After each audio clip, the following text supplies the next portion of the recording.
Hey guys, how's it going? Hope you're doing well. My name is Crown, and today I'm going to read you some very interesting stories that I hope that you're gonna love. And now, without further ado, let's go!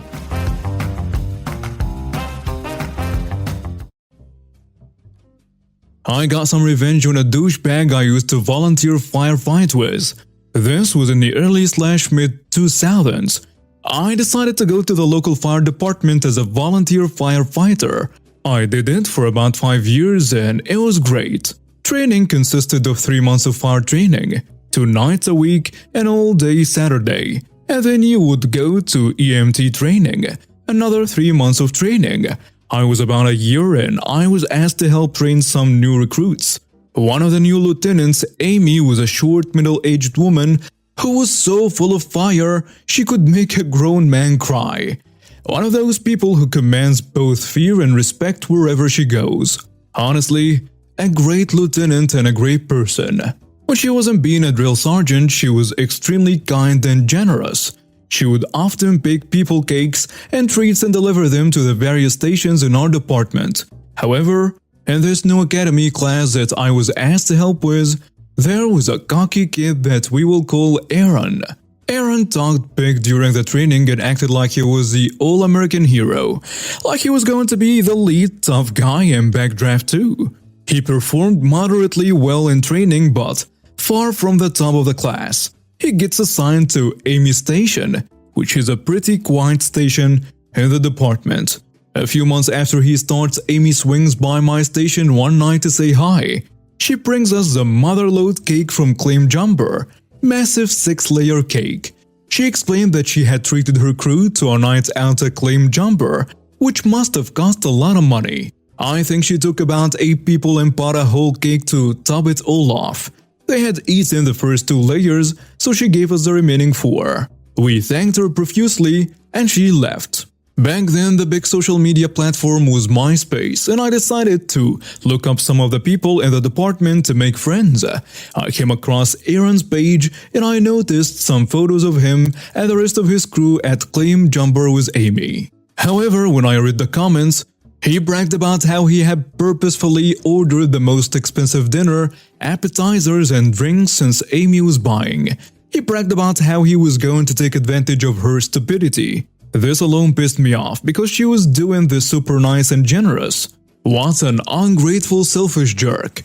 Then I read the rest of his profile. He had videos and memes of his page glorifying himself as a tough guy firefighter, bragging about running into burning buildings and how he was such a hero. He was flirting with girls, blatantly trying to impress them with how brave he is. Bear in mind, he just graduated from the academy 3 months prior and hadn't even gone to EMT school. He had never been to a house fire, and all he basically did was carry gear for the other fully qualified firefighters. It was too much for me to tolerate. So here is the revenge. I printed off copies of his MySpace page, including his comments about Amy and toxic bragging. I made multiple copies and took them to every station in the department. We all have pagers, God I'm old, and a small keyboard at each station to send out text messages. I made an anonymous all-stab page to everyone in the department. I had to keep it brief since I couldn't fit a ton of characters, but I sent out his MySpace information and told everyone about how he treated Amy. Within an hour, Aaron had cleared out his MySpace page of all the posts, photos, and so on. A couple of days later, he deleted his account. It's a good thing I made so many copies. Immediately after this happened, he stopped coming to volunteer, and a few weeks later, I heard that he had quit. I later talked to Amy and admitted I was the one who sent the page. I told her I hated how he treated her, and she thanked me. She seemed really sad and hurt by what he had done. But being the tough, short lady that she was, she quickly got back into being an actual tough guy firefighter. She later started dating and married the fire chief that also helped at the academy. I've lost touch with her, but I hope she did well. She seemed pretty happy last time I saw her. I've always been a hard-working person, and I've never taken anything for granted. I grew up with humble beginnings, and learned the value of hard work at an early age. I started my own business repairing and restoring antique furniture, and I took great pride in my work. I was a skilled craftsman and a true lover of history, and I enjoyed sharing my knowledge and passion with others. One day, I decided to put some of my antiques on display at a local flea market, and at the same time I listed my heirloom antique on display but with a big sign under it saying, "Not for sale." You may ask me why then you put it there if it was not for sale. Well, I like having conversation with genuine collectors about this piece I have. They always find it fascinating and go on about how it's perfectly crafted, and I always love to talk about its history and how it ended up with me to others who may seem interested and into this kind of stuff. The heirloom antique that I was showing at the flea market was a beautiful and valuable piece that had been passed down through my family for generations. It was an intricately carved wooden box with a gold leaf detailing and a beautiful hand-painted scene on the top. The scene depicted a serene forest with a clear stream running through it, and it was so lifelike that it almost seemed as if you could reach out and touch the trees and water. The antique was more than just a beautiful object to me. It was also a family heirloom with great sentimental value. It had been passed down through my family for hundreds of years and had been treasured by each generation. I had always been fascinated by its history and had spent many hours researching its provenance and learning about the people who had owned it before me. I knew that the antique was worth a great deal of money, but I had never considered selling it, and it was not for sale, and I had no intention of ever letting it go. And that's when a lady, Karen, approached me and asked me if it was for sale. Karen was a woman who exuded entitlement and believed that the rules did not apply to her. She was used to getting her way and was not afraid to use her charms or threats to get what she wanted. She was attractive and well-dressed, and she knew how to use her appearance to her advantage. When I first met Karen at the flea market, I had no idea what kind of person she was. I thought she was just another shopper who was interested in my antiques. But as soon as I told her that the antique she was interested in was not for sale, she became angry and demanding. "Hello, can I help you?" I asked as Karen approached my booth at the flea market. "Yes, I'm interested in that antique," Karen replied, pointing to the intricately carved wooden box with gold leaf detailing. "How much are you asking for it?" "I'm sorry, but that antique is not for sale," I explained. "It's a family heirloom and it's not up for grabs." Karen's demeanor changed immediately. "What do you mean it's not for sale? I'll pay whatever price you're asking. Just name your price." "I'm sorry, but I can't sell it to you," I repeated. "It's not about the money. This antique has been passed down through my family for generations, and it has great sentimental value to me. I couldn't part with it even if I wanted to." Karen's eyes narrowed and she crossed her arms over her chest. "I don't seem to understand. I want that antique and I'm willing to pay for it. If you don't sell it to me, you will regret it." I stood my ground and refused to be intimidated. "I'm sorry, but my answer is still no. I am not going to sell you something that doesn't belong to me. You'll have to find something else to buy." Karen's face contorted in anger. "Fine, I'll just take it then. You'll be sorry you crossed me." I stood in shock as Karen snatched the antique from my hands and tried to flee. I couldn't believe that she was trying to steal from me in broad daylight in front of all these people. I knew I had to do something to stop her, so I chased after her as she ran towards her car. I caught up with her just as she was about to get into her driver's seat, and I grabbed her arm to try and stop her. "Let go of me!" she yelled, trying to shake me off. But I refused to let go, determined to retrieve my family's antique. "You're not getting away with this," I said firmly. "You need to give that back to me and face the consequences of your actions." Karen's face got real angry and she reached into her purse, pulling out a can of pepper spray, and she sprayed it directly into my face, causing me to stumble back and fall to the ground. I was taken aback when Karen sprayed me with the pepper spray, and I immediately fell to the ground blinded and in pain. My eyes burned and watered, and I couldn't see a thing. I could hear Karen's footsteps going into her car, and I knew that she was getting away with my family's antique. Despite the pain and disorientation, I was determined not to let her get away with her crime. I forced myself to my feet and blindly stumbled toward the sound of her car. I knew I had to stop her, no matter what it took.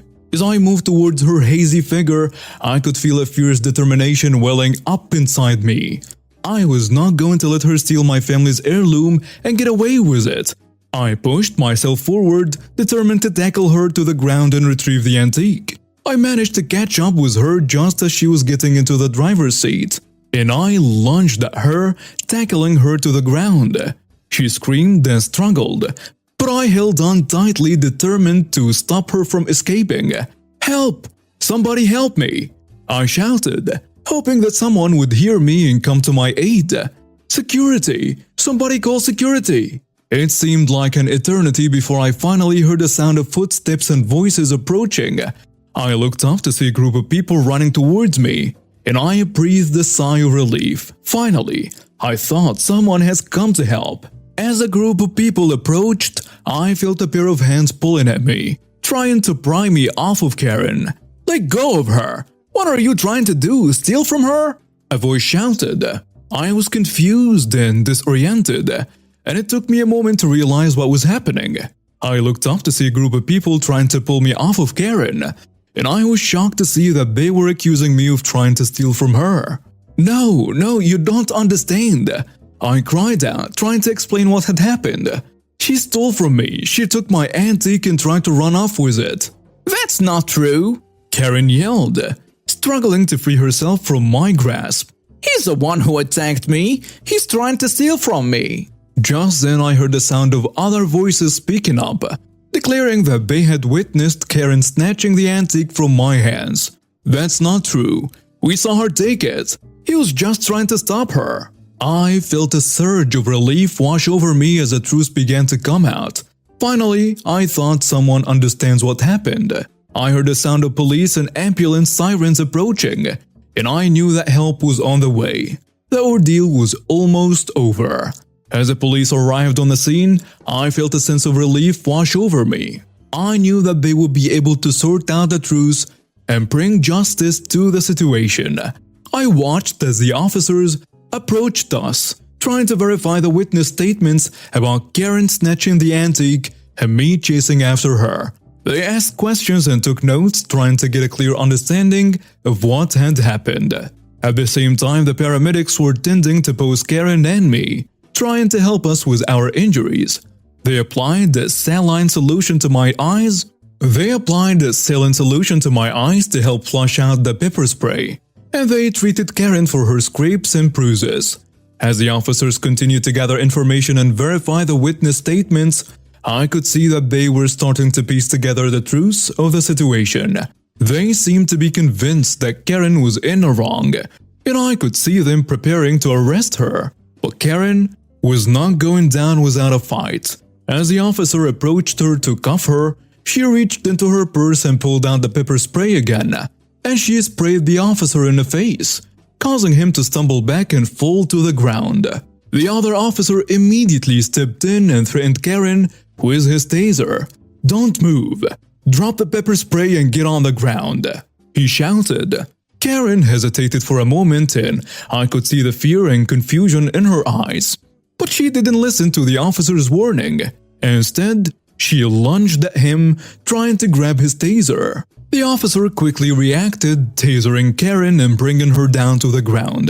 It was only then that they were able to safely cuff her and take her into custody. As the officers led Karen away, I couldn't help but feel a sense of satisfaction knowing that justice had been served. It had been a long and difficult journey, but I was grateful to have my family's antique back and to see Karen held accountable for her actions. As the legal proceedings against Karen began, it became clear that she was not going to go down without a fight. She hired a high-priced lawyer and did everything in her power to try and get out of the charges that were being pressed against her. In court, Karen acted like a jerk, trying to intimidate and bully her way out of the charges. She argued with the judge and tried to blame me for everything that had happened, saying that I was the one who had attacked her and that she had only been acting in self-defense. But the judge was not swayed by her arguments, and he listened patiently as I testified against her and presented the evidence that proved her guilt. The witnesses also testified, confirming that Karen had snatched the antique from my hands and fled the scene. In the end, the judge ruled in my favor and sentenced Karen to probation and ordered her to pay restitution for the value of the stolen antique. But Karen's bad attitude and entitlement did not stop there. Despite her initial sentence of probation and restitution, Karen's bad attitude and entitled behavior continued to land her in hot water. She refused to take responsibility for her actions and continued to cause problems, leading to additional charges being pressed against her. In the end, Karen's entitlement and refusal to accept responsibility for her actions caught up with her, and she received a prison sentence for her crimes. It was a hard lesson, but one that I hoped she would learn from and turn her life around. As for me, I was just grateful to have my family's antique back and to see justice served. It had been a long and difficult journey, but I knew that I had done the right thing by standing up for what was rightfully mine and holding Karen accountable for her actions. I hope that others would learn from this experience and realize that entitlement and aggression will only get you so far in life, and eventually, the consequences of your actions will catch up with you. I have been working at this Southern comfort food restaurant for about 6 years in pretty much all front-of-house positions except for manager, so I was well versed in each position, and in this particular story being the hostess, it wasn't uncommon for guests to change their reservation, whether it be time, party size, seating arrangements, and so on. The most challenging change was always the party size updates. Unless a manager approved, we typically could only take parties as large as 8 people, as it was quite the popular brunch spot and the maximum capacity was like 120 or something, but we only had around 40 tables including the patio. The largest tables could only seat 6 people comfortably, but we would make accommodations by putting tables together. Anyway, every Sunday for the first 3 to 4 hours, we would have back-to-back reservations for every table, and the timing was very tight. This is more of a general issue we ran into, where for some reason we would always have parties of anywhere between 12 to 20 people in reservations, because money is money, right? Usually, only half the party would show up and create more problems, as now they have multiple tables that I wasn't able to seat for people without reservation. On the flip side, lots of parties would reserve for 8 people and call a few minutes before their allotted time and say 10 or so more people were coming. Obviously, this was an issue as they had nowhere to sit, but would constantly blame it on me as if I'm the one who couldn't stop inviting people to their 8-person reservation. So I then had the bright idea to start letting people know that we have room for them on the other side of the restaurant or the outside patio, which we left unreserved. First come, first serve. More often than not, this bit me in the booty, but I complied with their last-minute reservation change on the busiest time of the busiest day of the week, maliciously. At least they got to enjoy some delicious fried chicken. P.S. This doubles as malicious compliance with my manager's decisions to allow large party reservations, leaving me to deal with a backlash. It may be pity, but I was 18. And now we have reached the end of today's stories. Thank you for watching and see you next time.